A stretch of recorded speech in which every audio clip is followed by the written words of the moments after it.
Good morning and welcome to today's ROBUS webinar. We'll start in about 2 minutes. We have some 65 attendees already. My name is Pat Kelly and I'm the Director of Research, Development and Innovation here at ROBUS Innovation Hub in Dublin. Today's webinar is entitled UVC LEDs and how they disinfect surfaces and air.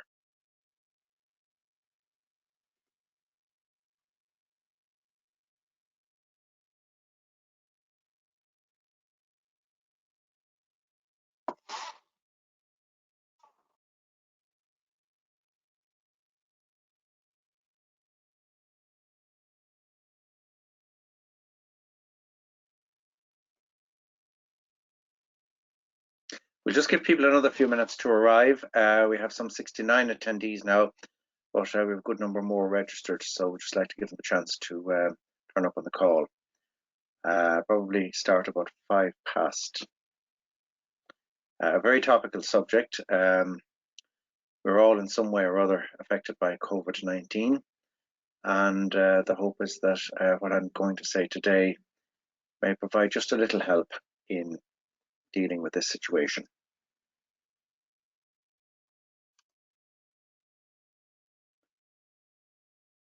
I don't see the attendee number rising, so I'm going to proceed. I'll just shut off my camera now and let you concentrate on the webinar. There are a few preliminaries before I start, so people who arrive in the next minute still won't miss anything significant. And we have 70 people here. So thank you for attending, and I'm going to start. So first of all, to mention the ROBUS Webinar program, it's every Thursday at 11 o'clock on this channel. You register individually for them. And next week's webinar is going to be entitled LED Rated Life, and it'll be given by Mike Biggs, who is our product training manager based in the UK. I'll be back on the 14th of May talking about the Eco-Design Directive of the European Union and how that's going to move us towards modular lights for a circular economy.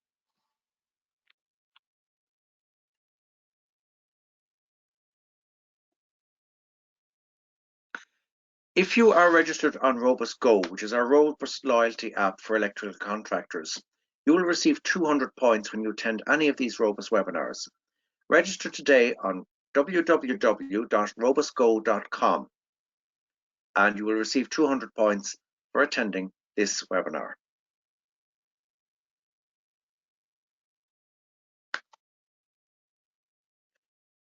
As I say, my name is Pat Kelly. I'm the Director of Research, Development and Innovation at ROBUS, and I'm very much the company's pathfinder on technology and new ideas, new innovations, and that's why I'm presenting to you today, because I suppose I've pioneered the foray into the whole business of ultraviolet C LEDs for disinfection in the COVID situation.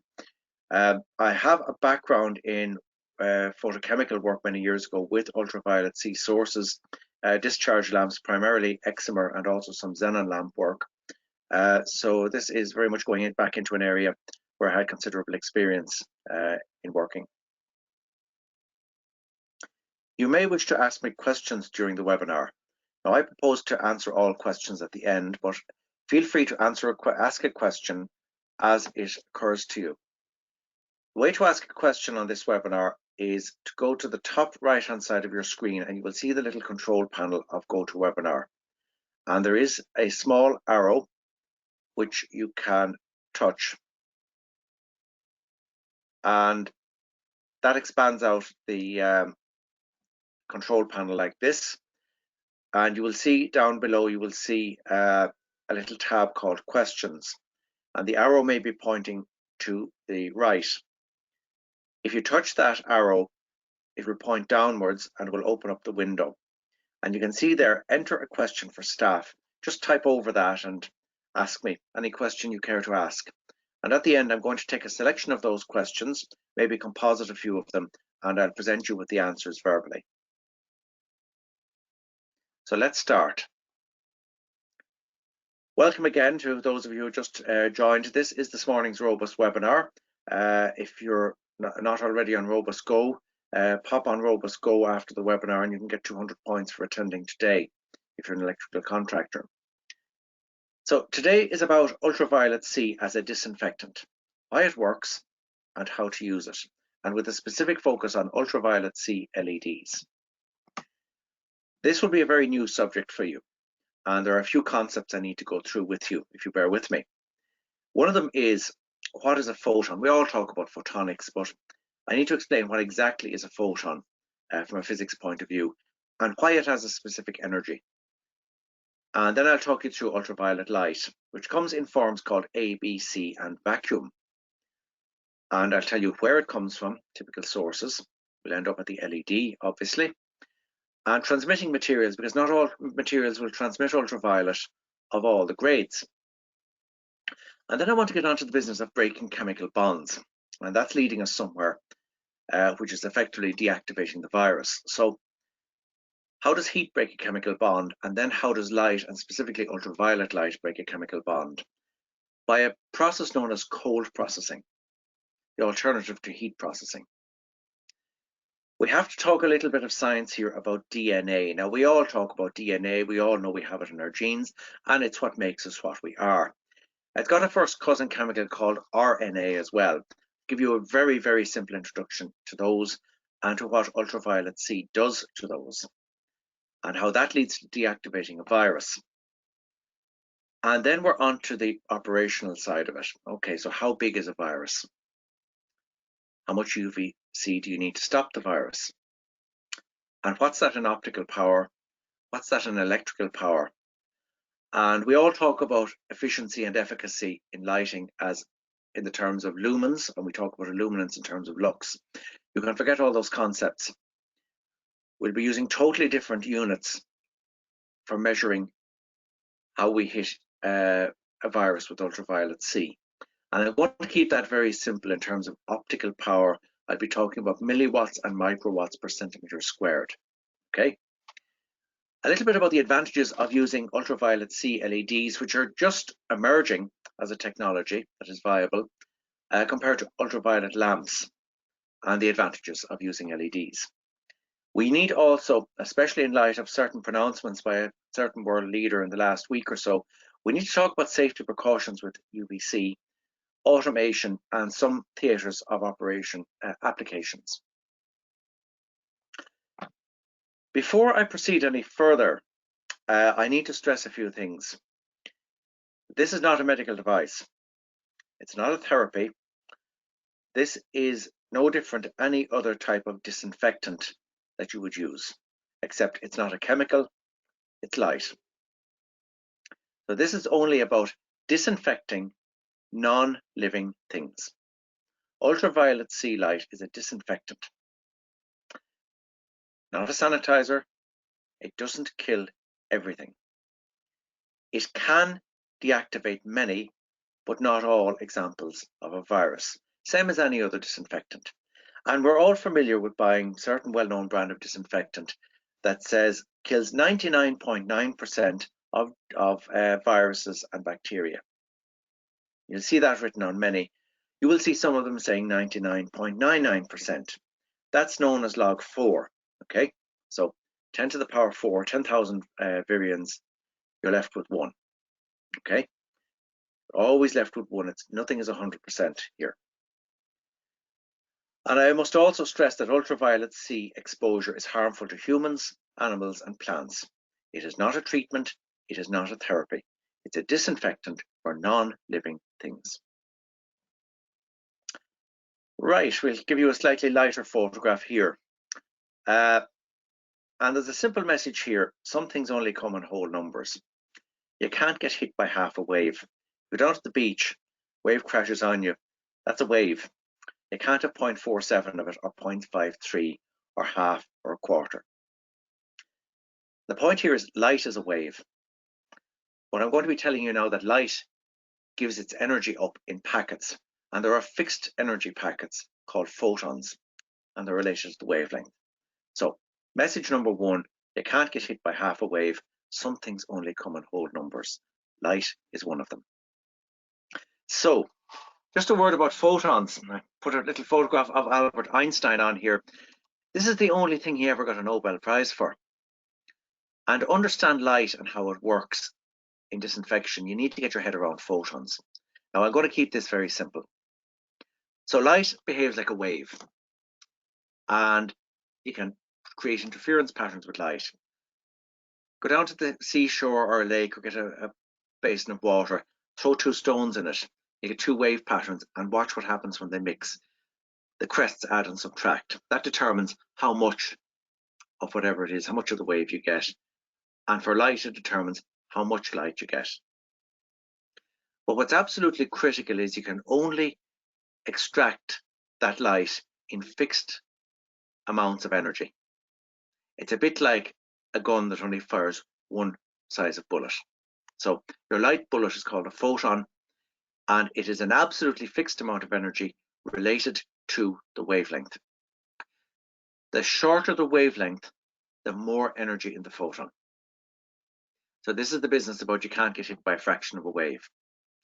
Photons only come in whole numbers. Now, let's just move on to the next. This is the word or two about photons.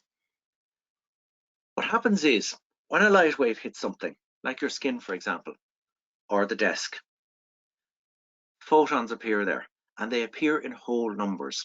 So, for example, if you've got a solar cell and sunlight goes on it, what happens is that photons go there and they deliver the energy in those little packets into the solar cell. They cause all the effects of the light. The exact same happens in the back of our eye. The light wave goes in, hits the retina, and it delivers up these photons, which cause little electrical signals, and our brain knows it's red light, it's green light, it's blue light, whatever, from the energy. Critical to understand is that if you brighten a light, you just get more photons. It's like, instead of using a rifle, you're using a machine gun, but it's the same size of bullet, the same energy for that wavelength. The only way you can get a more energetic photon, for example, that can break a chemical bond in DNA, is by using shorter wavelength light. And that goes beyond where our eye can see. It goes beyond violet into ultraviolet. Now, I'm also going to have to introduce a funny unit called the electron volt. Some of you will know what this is, some of you may not, okay? And the thing about these photon energies is, if you measure them in joules, they're absolutely tiny. It's something like 10 to the power of minus 19 of a joule, okay? So you get crazy low numbers with lots of zeros after the decimal point. Electron volts are just about the right energy unit. You're on a scale of about 1 to 7, okay? So nice, convenient numbers. And the reason I use electron volts is electron energies in LEDs are around a few electron volts and other semiconductor devices. So are chemical bond strength energies. So I can tell you I have a bond that needs a 5 to break it, and I can tell you I've got a photon that's a 5. So a 5 will break it, and I can tell you that a 4 won't break it. Okay, that's a very simple conversion. And as remember, the shorter the wavelength, the higher the photon energy. So let's talk about bullets for a moment. It's not a subject I like talking about, but it's a very good analogy. So a photon of light is like a bullet. You can't have half a bullet. You can have smaller bullets and you can have larger bullets, but they come in whole units. Now, imagine for a moment a piece of window glass, and a small bullet will break it. It is possible that you fire a bullet at a piece of glass and it doesn't break it. The first bullet doesn't do the job. To be sure of doing the job, you might need to fire a half a dozen of them. We call that in physics quantum yield. So, for example, if I knew that on average I need to fire 10 bullets of a certain size at a piece of glass to be sure of breaking the glass every time, my quantum yield is 0.1. It's 1 in 10. So now we get a piece of bulletproof glass, and I'm going to fire the same number of the same bullet, and nothing happens. So you think, okay, I'll fire more bullets, brighter light. Okay, the same analogy as brighter light. And all I'm doing is firing more bullets, but they're the same size, same energy. It's like the same photon energy. And they'll never work because the stronger glass has got a stronger chemical bond. So the chemical bond strength, it might be a 5 instead of a 3. And if I fire 3 size bullets, I'm not going to do the job. I need 5s. And that's why your ultraviolet comes in for breaking chemical bonds. So you need bigger bullets to break chemical bonds in general. That's why it's ultraviolet. And ultraviolet A is obviously of lower energy, B is a bit more, C is the highest energy that you can transmit through air. So that's what an ultraviolet photon is. It's a bigger bullet of light energy. Let's look at the spectrum. So there's your visible light, and your reds are the longest wavelength, so they're the lowest energy. Then you've got your oranges, yellows, greens, cyan, blue, and violet. And beyond the violet, we don't have sensors in our eyes that can optically sense. So we call it ultraviolet light. Some people call it black light because you can't see it, but it's there. And you go out in the sunshine without sunblock on for 20 minutes if you've got very white skin, and you won't be long feeling it. So 3 types of ultraviolet. Ultraviolet A, that in very simple terms is what gets through your common or garden window glass. So I'm sitting in front of a window with sunlight coming in. I am getting ultraviolet A. And we've all seen the thing where you put a newspaper on the back of your car window, or you put it on the windowsill, and it browns after a couple of months. It starts going yellow. Ultraviolet A is coming in, causing chemical changes in there. Ultraviolet B is a bit stronger, obviously, and that's really what causes us sunburn. So if you get a very poor quality sunscreen, for example, it might stop your UVA. It's got to stop the UVB rather as well. And it must also stop the UVC, because UVC is really dangerous. That is capable of breaking up your DNA, which is why we're talking about this today. Beyond that, then, there is vacuum ultraviolet, and vacuum ultraviolet won't transmit in air. As you go down towards the higher energy part of the UVC, the oxygen will start absorbing it, and it produces a thing called ozone. So with ultraviolet C below about 250 nanometers, 240, 250, you've got to actually ventilate the room afterwards, because that ozone's not good for your lungs if there's too much of it. It can irritate you a little bit. And where does it all come from? Well, most obvious source is the sun, because that's producing all the ultraviolet ranges, even the vacuum UV, except the vacuum UV gets stopped way up there in the atmosphere. And some of the UVC does as well, but not all of it. The remaining UV from the sun causes sunburn and suntan, so we know it's there. Now, artificially, the classic ultraviolet sources have been xenon discharge lamps. They are typically lamps that have got a glass envelope, or rather a quartz envelope. Well, they must have a quartz envelope for the light to get out, and they've got a gas in there that is it's at very low pressure, and you're creating effectively a gas system whose physics, if you put a electric discharge through it, is capable of producing ultraviolet light. Mercury is commonly used. Mercury is the most commonly used. Now, the world is on a mission to stop using mercury for everything, including mercury discharge lamps. There's a typical mercury lamp in the photograph there on the lab bench. And of course, the light you're seeing there, that's actually cyan fluorescence. That isn't ultraviolet. It's just to show you the thing is on. Some chemicals spread on the bench there, give you a bit of visible light. There's also a thing called the excimer lamp, something I've done work with down the years, and they're very powerful sources of ultraviolet C. But they're all made out of fragile fused silica glass, and not normal window glass either, very expensive artificial quartz, effectively. And you've got to make them in a tubular format, and you need an expensive and very skilled craftsman as a glass blower. LEDs, as you can see in the top there, are a lot easier to work with, and you can make a lot more formats than you can make with a glass tube.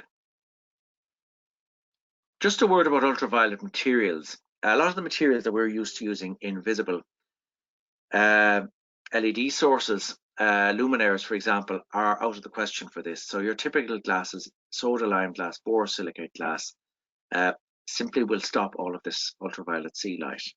So even will acrylic plastics, your PMMAs. You can't use polycarbonate. You essentially can't use any of the materials we're used to using. And you need fused silica or fused quartz, or you can leave the LEDs bare. If you can design, if you have an isolated power supply, you can do that. So you need an isolated driver for these. Okay, let's move on to what we're going to do with the UVC. I need to talk to you about heat briefly. And most of you won't have done a thing called statistical thermodynamics, but I'll keep this very simple for you. When you heat something, and this can be anything from cooking down in the oven to doing a scientific experiment with a Bunsen burner, okay? What you're doing is you're putting heat in there and you're raising the temperature. And you've got absolutely billions upon trillions of molecules in any piece of matter. You take 56 grams of iron. I've just given you the crazy number of atoms of iron that are in there, okay? And you're into the physics of large numbers. So you have a huge distribution of atoms, molecules, whatever. And they all get a big distribution of thermal energies. And the way heat works is you have a statistical function that says there are a very, very few of them way out on the end of the bell curve. But this is like a bell curve turned on its side, okay? So as you go along in energy, there are a few atoms or molecules of your gas or whatever that have got a huge, huge thermal energy. And heat will break those bonds. So that's, for example, why boiling water works on things. Or if you heat up something in an oven, for example, you cook something, and let's say you had COVID-19 or a virus in there, some of the DNA molecules in there or the RNA molecules are going to get enough energy where they're going to break a bond. Something's going to snap, okay? But most of them aren't. So heat is hopelessly inefficient. Lighting a fire under something is the most inefficient way of breaking a few bonds. But if you light a big enough fire, you will drive enough of those bonds up to where their bond energy will be such that they will break. Ultraviolet's much cleverer. So with ultraviolet, you basically you're firing a bullet of sufficient energy to break a bond. Now you've got the quantum yield thing where you've got the window and you might need to fire 10 bullets at it to get a result, but you pretty much can be certain that if you fire 10 bullets at it, you've got a result. So now all you need to do is fire exactly the amount of the right type of light energy, that's your ultraviolet C at the right wavelength, at the window, and you'll get a result almost every time. So it's a very, very efficient way of doing things. And of course, you can do it at low temperature. It's cold processing. You can take something that is at room temperature, and this is really important if you're doing something like an ambulance, for example. You can't put that in a furnace, okay? So you're down to chemical disinfectant or something that will work at room temperature. And the same is true of most things. If I look around this room here, there's very little that's going to withstand 100 degrees, never mind a few hundred. So ultraviolet light is cold processing. And to go back to the bullet analogy, what it's doing is it's firing only as many of the right size of bullet, the right photon energy that is needed to break the chemical bond. So it's taking the right photon energy and it's firing enough of them to get to the quantum yield, where you're saying, okay, my quantum yield maybe is 1%. I'll fire 100 bullets. I get a result pretty much every time. Right, go on to something else. We all heard of DNA, deoxyribonucleic acid. The famous double helix. Actually, we'll show it to you here. Go on to the next slide for a moment. So this is a chemical. It's in every cell in our body, and every other living thing has got DNA. And it's got a first cousin called RNA as well. So RNA is like, it's a single strand. It's half of the story, so to speak. Not quite half a strand of DNA. I won't go into the biology of it. I'm not a biologist, by the way. I'm a physicist. But it's a similar type of chemical, okay? And go back here for a bit and we'll talk to you about them. So RNA is a single strand molecule. And what these things are, they're chemical codes, okay? So they can transcribe, they can take a protein. You eat a feed of beans for your lunch, you eat ham or something, there's protein in it. That protein ends up being got hold of by a piece of DNA, which is able to use it to transcribe the DNA in very simple terms. So it's able to build new bits of you and the plant and the cat and everything else. And if you can disrupt that DNA, and this is why sitting out in the sun is not a good idea, if you disrupt your own DNA, you can get skin cancer. Okay, you're disrupting the whole replication process, and you're causing stuff to go wrong. Okay. If you can do it for a virus and stop it reproducing, it's a very good idea. So we know, or rather the scientists who are expert in this know, that ultraviolet C, ideally somewhere between 250 and 280 nanometers, is ideally matched in photon energy to break the bonds in DNA and RNA. So this DNA, what you have is, you have these 4 bases, okay, called, as I recall, D, G, A, and T. Okay, and they're like a code. So it's like a chemical code that you can write.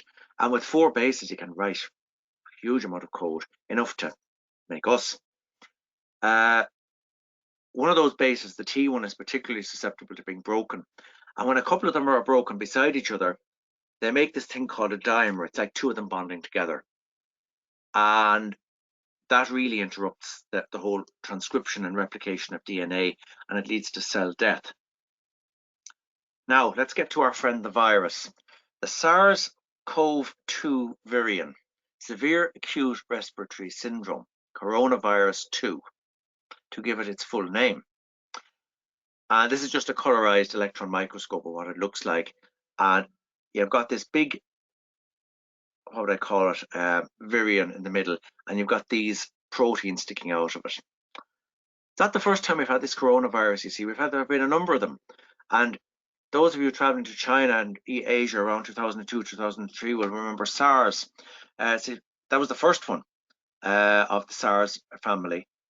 And this class of virus, the scientists, the biologists understand it very well, and they know how to disrupt it using UVC. So this is what's going on inside. The key thing is you've got a bit of RNA in there. And the RNA is needed for the virus to replicate. And if you can disrupt that, you're stopping the virus from replicating. When you get the slides afterwards, and we will issue them, for those of you interested in delving a bit further, a deep dive, there's a very interesting paper there. There's a couple of them actually. That one is actually on the coronavirus, and it just says what it looks like. Okay, so if you want to look what it looks like, that paper will tell you. Now, this is a very old paper. This is around since 1965, and it's about viruses in general. And you can delve into the text there, but really what it's showing is the quantum yield. The only thing I, as a physicist, am interested in this paper is that diagram, and I want to see what's the worst case quantum efficiency. And it looks to be about 2 × 10⁻⁴. So if I shoot 5,000 photons at something, I'll get a result. And that's really all I want out of that. I put it in for completeness. It talks about the sensitivity of viruses to ultraviolet light, and it's very much the seminal paper of that work. It goes back to other work as well, but as a review, it's very much one of the papers that most of the people in this field seem to go back to. So, very simple message. We'll do some calculations on the basis we've got to fire 5,000 photons to hit a virus. So now we're into physics. Thank God I'm back on stuff that I really understand, and we probably all do. How much light do you need to do a job? So, talk about this 5,000 photons per virion. Now, virion is one of the viruses, okay? So we're going to do a worked calculation for surface disinfection. And why 5,000? So that's basically the graph I showed you the last time. We reckon you need 5,000 at a minimum. You would get away with less. If you go further up that, you can see 8, 9, 10 × 10⁻⁴. You might only need 1,000 of them, but we'd like to be sure. So your UVC LEDs are only able to do about 260 to 280 nanometers. That's spot on, by the way. It's perfect. It's exactly where you want to be. So we'll just take 270 nanometers and we do our little photon energy calculation. And we get about 4.6 electron volts. And I've just put in, for the sake of it, how small that is in joules. So we take a microwatt, which is a tiny amount of ultraviolet optical power.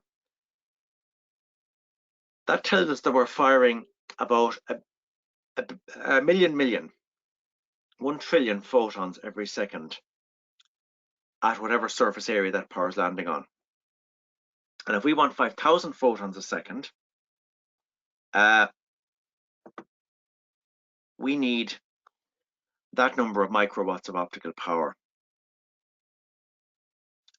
It's very small. Now, how big is a virion? Well, I've looked up the papers, and the smallest size is 50 nanometers. So that gives you a radius, and that gives you a cross-sectional area. So we've got an area, there's the virion, and we need to hit that with 5,000 photons. And when we work the numbers, that's about 187 microwatts per centimeter squared per second. Now, I have to emphasize that is on a surface. See, surfaces are very easy to operate with because you're only looking at the first atom on the surface. And you haven't got the crazy numbers of 10 to the power 23 atoms. You've got about 2/3 of that. You've got about to the power 2/3 of that, 10 to the power 14 atoms typically on a surface, 10 to the power 13 maybe. So if you take a surface area, you're talking about, even if that was covered, let's assume that it's covered with virions, okay? But it might not be, you might only have one, but you don't know where it is. So you've got to assume the whole surface is covered with these things, and you need, on every single unit of 50 nanometers diameter, you've got to get 5,000 photons. So we're looking at microwatts per centimeter squared onto a surface. So the message from that is, it's relatively quick and easy to use ultraviolet C without having to use a huge amount of it to disinfect a surface. So now, think about things like banknotes. Think about things like railings, shopping trolleys, counters, okay? Things that are fixed where either the droplet's on there or it isn't. We'll worry about the air droplets in a moment. So, you might want an engineering safety factor there, but you can do it relatively quickly. Now, let's look at air disinfection. So, I'm going to give you a reference on air disinfection, and it's this one. Now, this was done in 2018, before we knew what COVID-19 was, before it existed, outside of bats and pangolins anyway. And this is a very interesting study because it's UVC LED radiation. It's a Korean group. This group by D.H. Kang and D.K. Kim, they have published quite a number of papers. They're experts in looking at the application of UVC LED. And the paper on that link is actually free to air. If you really want to read it, the entire scientific paper is there, and you don't have to have a subscription to the journal. It's in Applied Environmental Microbiology, which is it is published by the American Association for Microbiology. So it's a peer-reviewed top-class journal. And what they say is ultraviolet C irradiation effectively inactivates aerosolized viruses. Forget about the bacteria and fungi. We're not worried about them at the moment. Aerosolized viruses. That's your water droplet when you cough or you sneeze. That's the thing we're trying to stop when we do social distancing at 2 meters. That's the thing that is spreading the virus. The virus in a water droplet out of your breath, in the air. Now, it's one thing to disinfect the surface. And the reason we want to do that is that virus, COVID-19, can live on a surface for several days, especially on plastics and metal. It's really important that we are able to do surfaces. The bigger challenge is air. Now, here's their conclusion sentence, and they say that, again, they hadn't got COVID-19 to work with, but they had SARS and they had MERS, the Middle Eastern Respiratory Syndrome. They're similar coronaviruses. And they looked at 3 different viruses, and they got what are called 5-log reductions. Now, that means 99.999%. So you can imagine if you went down to the shop and you saw a bottle of disinfectant, kills 99.999% of virions, or deactivates them, strictly speaking. They don't actually go away, by the way. They're just not able to reproduce. You get one of these ones into you that is not able to reproduce, that's the end of it. Not going anywhere. It has to be able to reproduce inside you to give you the disease and all the nasty stuff that happens to you. So they say that they effectively inactivated viral infectivity to 99.999% using UVC LEDs. And what they built was an air chamber, so 30 centimeters by 30 by 30. And the cross section of that obviously is 30 by 30, it's 900 centimeters squared.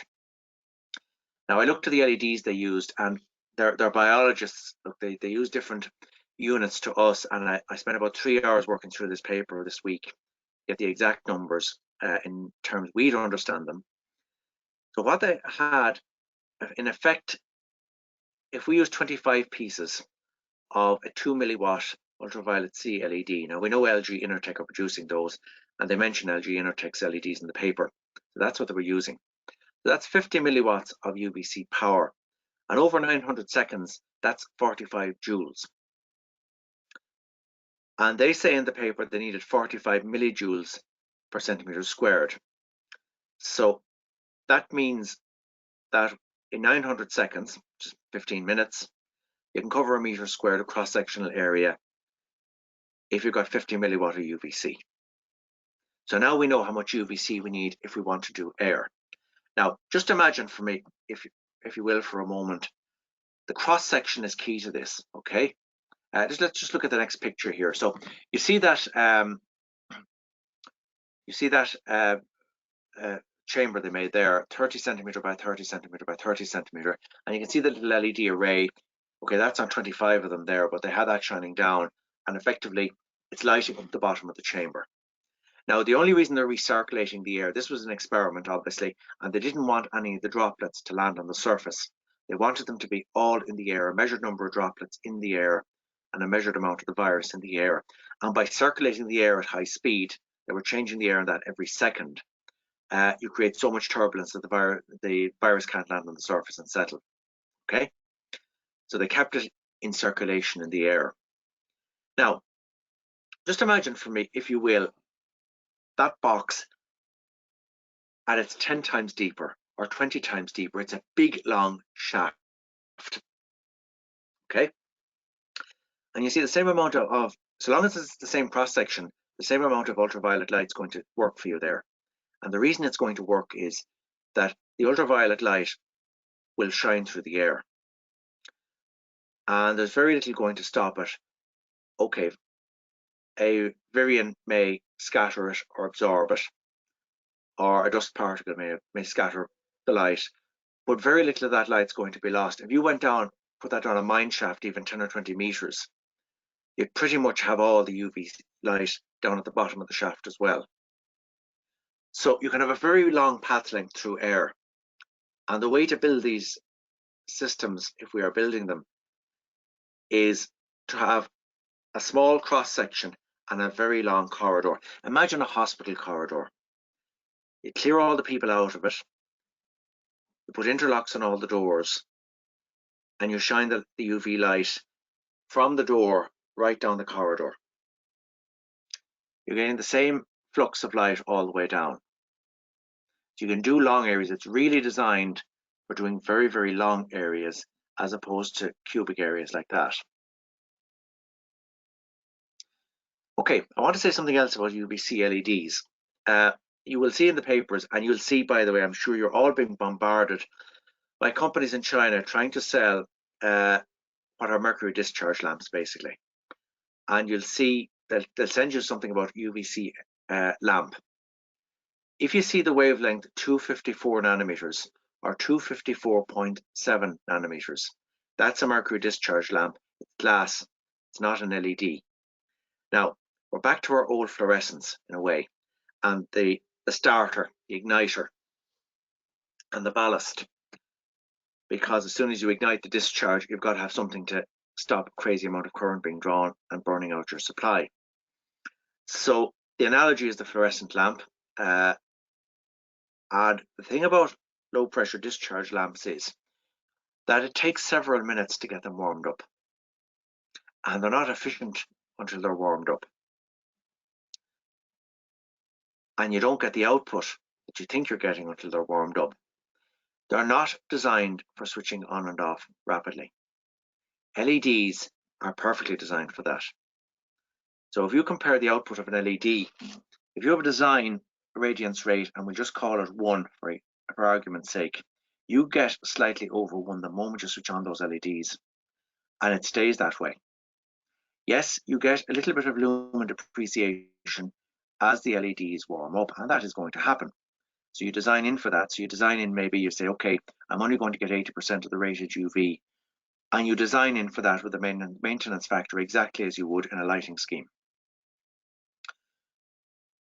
So UVC LEDs, if you've got a system where, for example, somebody opens the door of the ambulance at the back for some reason, doesn't know there's disinfection going on, that UV light's got to go off immediately, interlocked to the sensor on the door. Somebody opens a door in a hospital in an area that's being disinfected by UV, the UV's got to go off immediately. And when they close the door, it's got to come back on immediately as well at full tilt. And that's where the UVCs really win out. So what we're doing at ROBUS is we're looking at the replacement of mercury discharge lamps with UVC LEDs in various formats. And the other thing about it is, of course, the ideal wavelength is around 265 nanometers, up to 280 nanometers. 254 is a bit off. It's effective, but it's not as effective as the same amount of light at 260, 280 nanometers in breaking up DNA. So UVC LEDs, we can get them in a wide range of formats. We can get strip lighting, for example, that we can cut, which means we can, for example, have strips of 3 LEDs and make something that you could put on a credit card, you could put it in a bank machine, all kinds of places. We can make disinfection boxes for your house. We can make handheld floodlights. Now, you can imagine you could put that into a car, and providing you know that the car window glass is not transmitting UVC, the borosilicate glass, something we need to discuss with some of the car manufacturers. And if you also know that the materials in your car, for example, the polymer on the dashboard, is not going to be significantly affected by chronic exposure to UV, then you could imagine using a UV light source. Or you could simply shine it at the seats, and you could use a disinfectant, rub a disinfectant over your plastic. We're all on a learning curve here as to how we're going to use UV LED in practice for disinfection. The one thing we do know is that we must never ever get it on our skin, into our eyes, on our hair, or on any animal or plant. Now, typical outputs of a UVC LED, it's good that we're not using these for lighting. They're very, very inefficient. The efficiency, the optical power out to the electrical power in is only about 1.4, 1.5%. The physics of producing ultraviolet is much, much more challenging. That's why. So that's state-of-the-art efficiency. So we have to accept what we have, and that is a 400 microwatt source, single LED. So you figure out what surface area you need to disinfect, how much time you have, how much UVC you need per area, and then you figure out how many LEDs you need per area. And no, you can't expose people, animals or plants. Please do not listen to absolute nonsense about UVC for disinfecting people or treating people from people who should know better. And I'm thinking of a particular gentleman living on a certain avenue in Washington, DC, when I say that. UVCs work by disinfecting, essentially disrupting the DNA of viruses, and it will do exactly the same to any living organism. So it will cause you skin cancer if you're exposed to it. So these systems are going to have to be interlocked. And remember, there's some UVC present in outdoor sunlight. That, by the way, is why you have a flu season. It's one of the reasons why outdoors is effectively being disinfected continually. And the problems arise when you're indoors and you have less circulation of air. The air coming in from outdoors has been under UVC chronically all day long. So we're talking about systems, not just individual. It won't be luminaires, it will be luminaires plus systems, and the systems may be the walls, the 4 walls and the ceiling and the floor. So we're talking about sensors, interlocks and power cutoffs, the kind of things we have built into our ROBUS Connect program. And some of the smart sockets, for example, that are operated by cloud Wi-Fi will be absolutely ideal for operating these systems, provided they are programmed properly. Remember that some glass types, your average glasses, cut off UVC. If you want to dig deeper into safety considerations and guidelines, have a look at these papers by the CIE, the Committee International de l'Éclairage, on photocarcinogenesis risks from germicidal lamps and ultraviolet air disinfection. And they're currently being provided free of charge. Normally you'd pay, I think, somewhere around typically €100 for those. They are being offered by the CIE free of charge up to the end of April 2020. And that offer, I think, runs out this evening. So when they're gone, as certain store says in its ads. And I just want to bang this drum again. This is disinfection. Now, legally, this is very important as well. Disinfection has an accepted legal meaning. And the meaning is that there is less of whatever it is, the virus, the germ, the bacterium, whatever it is you're trying to get rid of, than before the treatment. That's disinfection, okay? It's not sanitization, and it certainly is not sterility. They carry the implication that you've got nothing left, okay? Remember that the UVC only destroys the ability of the virus to reproduce. Remember also that UVC is light. It's not a chemical, so there's no chemical residue there.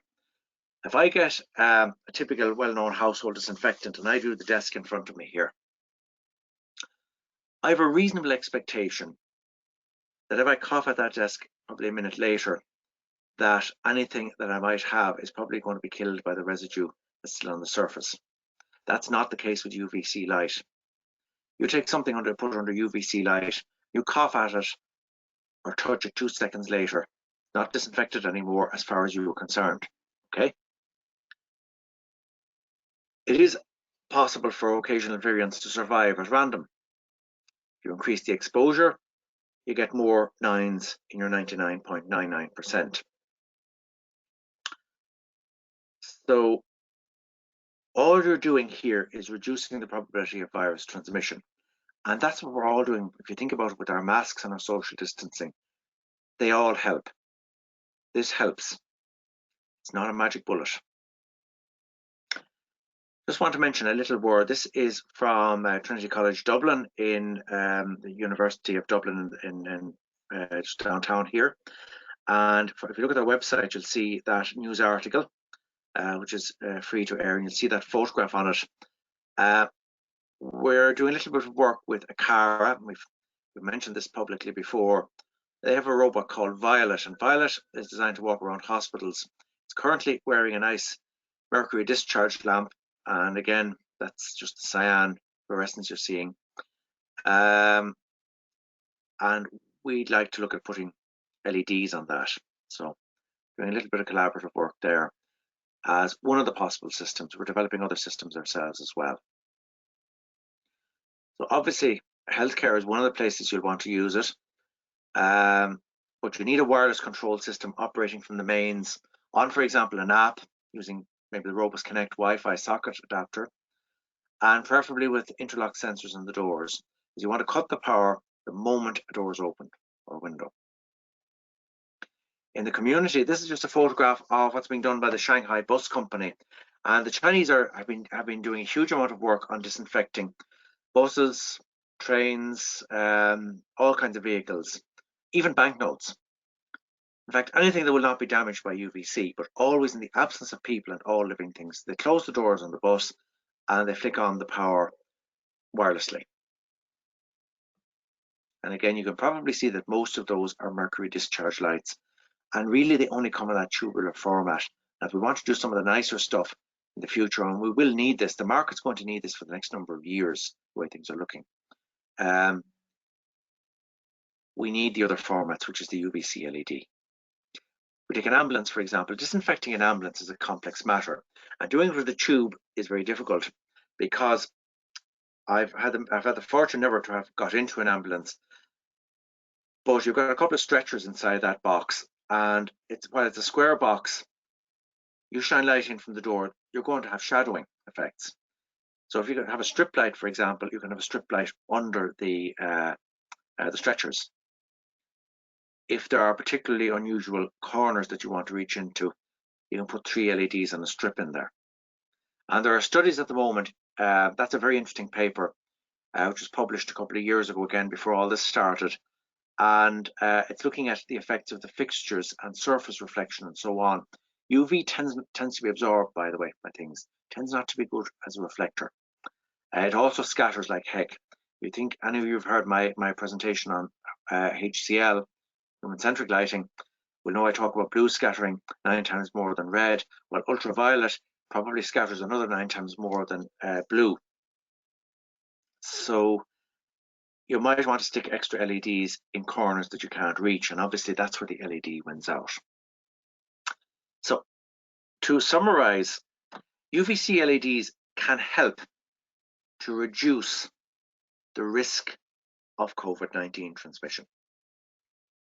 Those words are chosen carefully. This is not a panacea. It's just another tool which, if used properly, can help to reduce the load of live virus in the community, especially, obviously, on things. Really good for doing surfaces. They're a bit more challenging. You need more of it and more time to do air.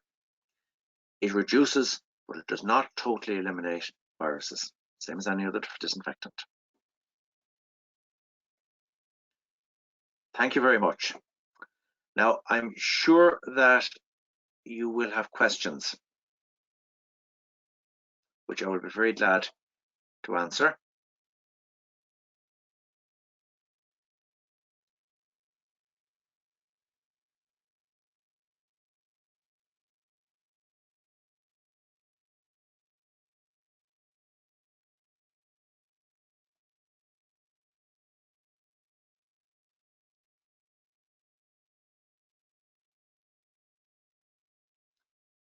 Control methods.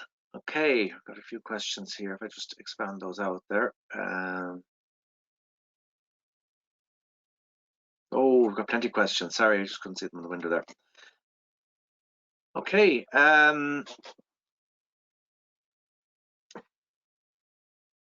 There's a first question here from Michael Cox. I'm starting to see UVC in water bottles. Gimmick or not? Okay, what I'll say to you there, Michael, is have a look around Google and you'll find papers on the use of UVC for water disinfection. And it's used by water authorities and it's used by, I suppose, bottled water companies. Has been used for many years. That's not a new phenomenon.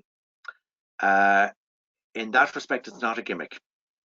Not really talking about that today, but again, you've got to look at the flow of the water and you've got to look at how the UV plays into water. I haven't really gone into that yet, but again, you could do the calculations. From Bradley Murphy, hi, as advised that UVC is used on inanimate objects only, what's the lead time of exposure before a human can touch the surface after disinfection? It's immediate because the speed of light is such that when you turn off your UV, you're fine. It's the UV photons, they're either there or they're not. Turn off the light, they're gone, and they're gone at the speed of light. There is a recording being made of this, Peter, and I think somebody's got to leave here at 12. And essentially, you're just missing the questions, I think, at this stage. But yes, we have a recording. And I will speak with our technical and marketing departments as to how we can make that available. From Tony Marr, UV light in a room, will it disinfect all surfaces, even surfaces not directly hit by the UV, such as furniture? Shadowing, essentially, is what you're asking me, Tony. And no, you've got to get around the shadows. And it's difficult to reflect UV. You'd be looking at very expensive dielectric mirrors. So that's not feasible. What is feasible is popping a few UV strip lights under things. So like your under counter lighting, so to speak. So you can have side emitting panel or side emitting strip. Yes, you can do that. You can, obviously the air will be disinfected if you do your 15-minute disinfection and you've got enough of LEDs. The air within the path of that will be disinfected. It's not 100%. No more so than getting a wet wipe and putting one of your typical well-known brands of bleach or a disinfectant on it. You'll still miss places as well. So it is disinfection. How long does the light have to be left on? This is from Robert R. McQuantring. The light has to be left on for essentially the amount of time that I described in the, you're looking at a few seconds basically. If you're at 90 microwatts per centimeter squared, I personally would give it 10 seconds rather than 2. I'd give it a factor of 5, and you will certainly disinfect the surface down to 99.129s. For air, you're looking at about 15 minutes with 45 millijoules per centimeter squared dose. So 45 milliwatts per centimeter squared, 15 minutes, to be sure that you're actually getting the air. Question from Chris Roberts about how to create the UVC LED. It's relatively new. People have been working towards this holy grail for a long time. It's aluminium gallium nitride wells. It's not the most efficient way of working gallium nitride, but you can do it. You can get enough light out there, let's say, to make the thing viable. From Darian, we don't have, Darian, any final products yet.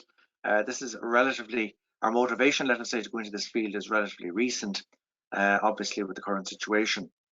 So not offering any product just at the moment, but we plan to. Obviously, our marketing department will let you know when we're making an offering.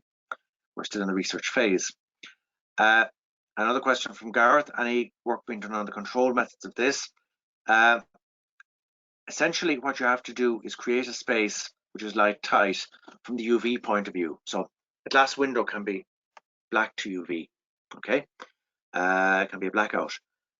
And you close the door. You have a sensor on the door and any other doors, and you make sure that if the sensor is opened, the light goes off. That essentially is the control. Presentation will be made available later, Augustine. Good question about installing LEDs. Would you have them installed in the ambulance permanently or fitted for cleaning only? It's from Chet Kelly. Handheld is a possibility, but there is a case. An ambulance is a relatively expensive vehicle, and there is a case for installing the strip lighting in various places, actually building it into the design or retrofitting it into the ambulances without its driver, and simply having the driver mobile to ensure that people don't get unintentionally irradiated. The publication available from CIE, I'll just go back on that one for you, Michael. It's from Michael Warwick. I'm going to just leave up the slide for a moment so you can see it, okay? So we leave that there for a few minutes. Any of you who want the CIE publications, there's an ISBN number for one of them. Just search CIE 187:2010 and CIE space 155:2003, and they will pop up for you. And as I understand it from CIE, I think they are still available up to today as kind of a pro bono type thing.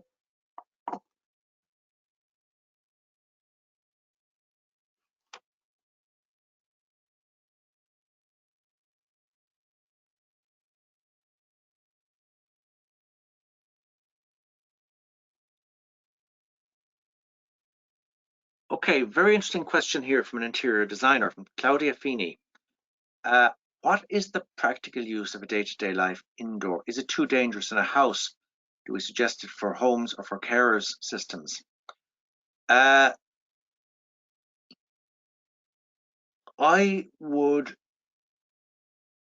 know how Joe Public operates, and I certainly would be very wary of selling the system for use in a house. A light box where you've got a box where you can put something into it and it's interlocked, and you can close down the lid, and after a 3-second delay the light comes on, and if you do anything to that lid or break that sensor, it goes off. That's safe in a house. It's public proof. Okay. There is no way I would install these in houses with instructions to people to turn them on or turn them off or do things, because people disregard instructions and people disregard instruction manuals, and everybody's not tech savvy, and the public do, as we know, very silly things at times. We all see this in insurance claim forms that get on the internet and so on. In carers' homes, yes, because you've got somebody who is a professional in charge, and you've got a system of disinfection where, for example, you could imagine the future of a care home, and you could think of maybe strip lighting that is installed there and can only be activated centrally on the basis of interlocks. You take the patients out, for example, to the day room, and while they're all down in the day room and every single room has been cleared, you can operate the disinfection system. Potentially feasible, as I say, in the hands of professionals.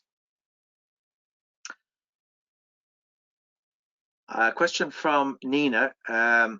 Do we have any biological experimental results that can demonstrate UVC LED treated SARS-CoV? No, I don't have those. And the reason why is that SARS-CoV-2 hasn't been around for very long. It's only knocking around since last November, and we only know about it since January in most of the world. So it's the basis for this is that coronaviruses as a class in general, including this one, they're all known to be single strand, positive strand RNA viruses. So the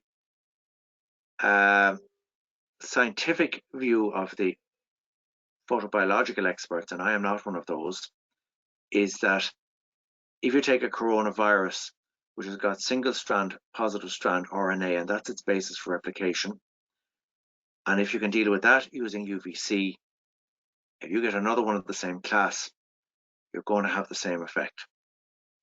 That's what I'm reading in the scientific literature, and that's what I would expect. From Sean Bradbury, how would handheld LED C lights work if these are harmful to humans? The idea of the handheld one would be it would have to have an interlock, and you'd be wirelessly operating it off an app. So the kind of thing I have in mind is a taxi driver up at the airport, and he decides to give his car surfaces 5 seconds, 10 seconds of UVC, maybe in the front, the back, and the boot every time. And he closes his boot after we've consulted with car manufacturers, and we know that your typical car glass is UVC opaque, and he switches on the light for 10 seconds and it goes off after the 10 seconds automatically. It's got to fail safe. Okay? It's the kind of thing I can see. Very good question here from Gunter Gassner. How about having UVC device in the ventilation system? Yes, but, and I'm thinking of the 15 minutes. Now, if you had it all the way along and you've got a very narrow pipe, and rather than having it shooting down the corridor or the length of the pipe, you've got it coming in from the side, that would be an interesting one to explore to see the times. But I wouldn't be convinced at the moment that you would get a sufficient disinfecting effect. I may be wrong. Many people asking for the presentation. We will do our best to get that. Marketing department will talk to you later about that. Exact number would you suggest to disinfect? You gave us 3. Okay, I'm not sure you're talking about 3 EV and so on. That was me saying, look, if you've got a scale of something, if you need a 5 electron volt photon to break a bond because its bond strength equivalent to 5 electron volts, well then a 3 electron volt, a blue photon's not going to do it. You need a UVC one. That's really all I was saying there. Are the LEDs expensive? Well, yes, they are. They're a good deal more expensive than what you would be used to for a regular luminaire. And that's a function of the fact that the yields are very low and the efficiency is very low. And it really is pushing out crystalline epitaxy in aluminium gallium nitride systems and so on. It's not every company can make these. So yes, they're going to be expensive, but compared to a Mercury discharge lamp, they're going to be a lot cheaper. And that's really the point here. And you can use them in places you can't use the Mercury discharge lamp. So there's a couple of USPs that says this is the only game in town. Regulations, sorry, now I'm just looking at regulations regarding the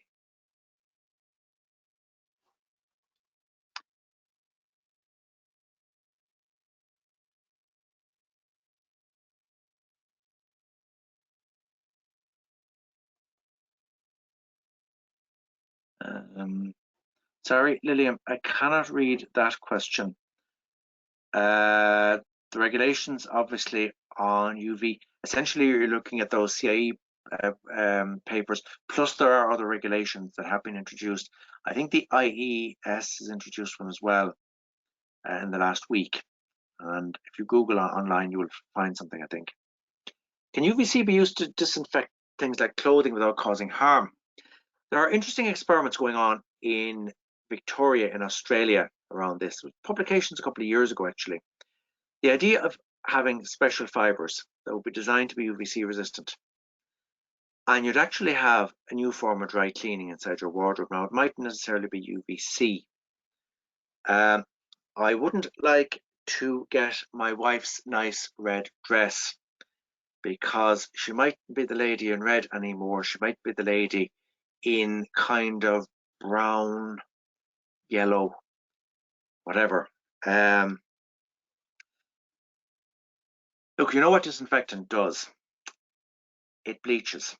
A lot of disinfectants are chlorine based. So they're trying to disrupt bonds.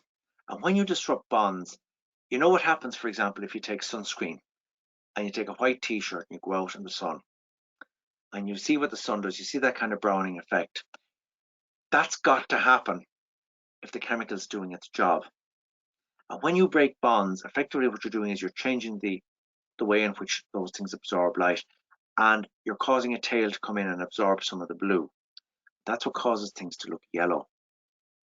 And that's what causes things to go off color. So there isn't really a way out of that. Question here from Christopher Bucock. Hope I'm pronouncing your name correctly. I've seen UVC LED panels offered. Do you know how this is achieved if PMMA or PVC cannot be used? Or PC, sorry. No, I'm anxious to get my head around that one. I haven't got my hands on one of them yet. But yes, I would like to see that, certainly, how they're made. Okay, I've got Lillian's question now. Any regulations regarding the supply of this kind of light? There are regulations. I don't have all the details for you at the moment, I'm afraid. A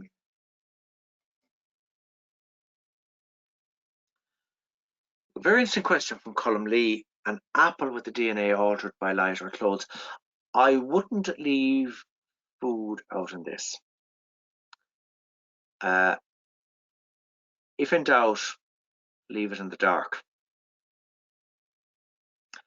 How long to disinfect an average room? Robert O'Leary. Okay. What's an average room? How long is a piece of string? Okay, if I was taking, let's say, a 7 meter by 7 meter classroom,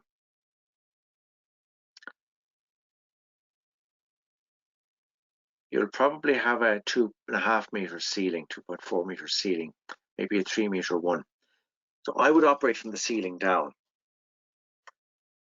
Or would I? I would actually operate. No, I'd operate from a wall. You want to operate on the smallest cross section and get the longest path length. So you're looking at, let's say, 3 by 7. You're looking at about 21 square meters. So you'd want 21 times 7, 21 times 45 milliwatts per meter squared in order. Okay. Sorry, that is an interruption from Siri. You'd want 21 times 45 milliwatts per meter squared for 15 minutes. So if you want to keep it within 15 minutes and you've got a bigger cross-sectional area to deal with, you need more LEDs.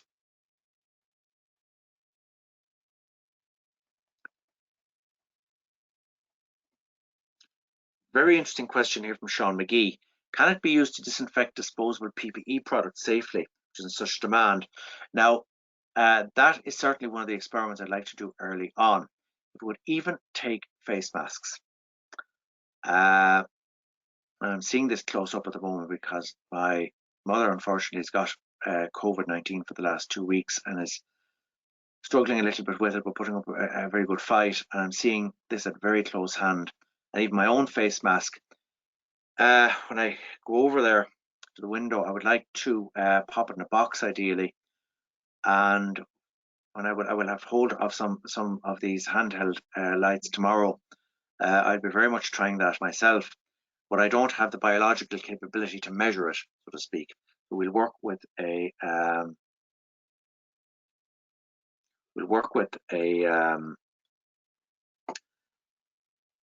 I suppose we're working with some microbiologists, yes, or some people who have microbiologists on the team. Don't seem to have any other questions there.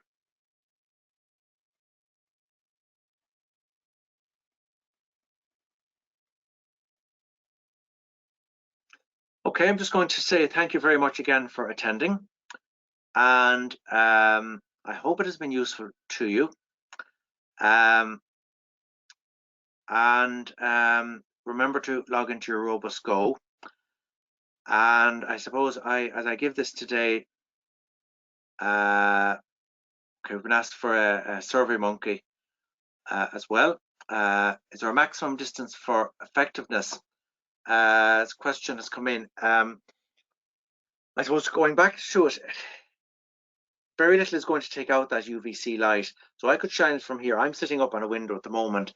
I'm looking over the Irish Sea. I'm looking at Lambay Island, and provided I could collimate the light, pretty much most of it would end up over on Mr. Baring's house over on Lambay Island, which is the guts of 7-8 kilometers away, if I could collimate it, which of course is easier said than done. So there's very little that's going to stop that light.